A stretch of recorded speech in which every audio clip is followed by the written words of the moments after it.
ప్రస్తుతం pan India వైడ్గా వినిపిస్తున్న సినిమా పేరు ఏదైనా ఉంది అంటే అది సుకుమార్ దర్శకత్వంలో తెరకెక్కుతున్న పుష్ప 2 చిత్రమే. ఈ ఏడాది ఆగస్టులో ఈ చిత్రం విడుదల కానుంది.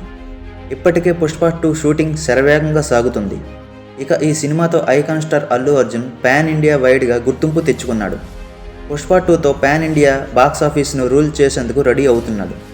తాజాగా బన్నీ బర్త్డే సందర్భంగా విడుదల చేసిన టీజర్ దుమ్ము రేపుతుంది. ఐకాన్ స్టార్ అల్లు అర్జున్ గురించి, ఆయన డెడికేషన్ గురించి ప్రేక్షకులకు కొత్తగా చెప్పాల్సిన అవసరం లేదు. సినిమా కోసం అల్లు అర్జున్ పడే కష్టం అంతా ఇంత కాదు. అల్లు అర్జున్కు సోషల్ మీడియాలో సైతం మైండ్ బ్లాక్ అయ్యే రేంజ్లో ఫ్యాన్ ఫాలోయింగ్ ఉంది. ప్రస్తుతం పుష్ప ది రూల్ సినిమా షూటింగ్లో పాల్గొంటున్న బన్నీ ఈ సినిమా కోసం పడుతున్న కష్టం నెట్టింట తెగ వైరల్ అవుతుంది. గంగమ్మ తల్లి సీక్వెన్స్ కోసం అల్లు అర్జున్ ఏకంగా 51 టేకులు తీసుకున్నారని సమాచారం అందుతుంది.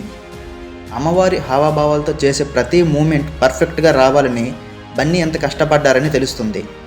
పుష్ప ది రూల్తో బన్నీ కష్టానికి తగ్గ ప్రతిఫలం దక్కుతుందని అభిమానులు భావిస్తున్నారు.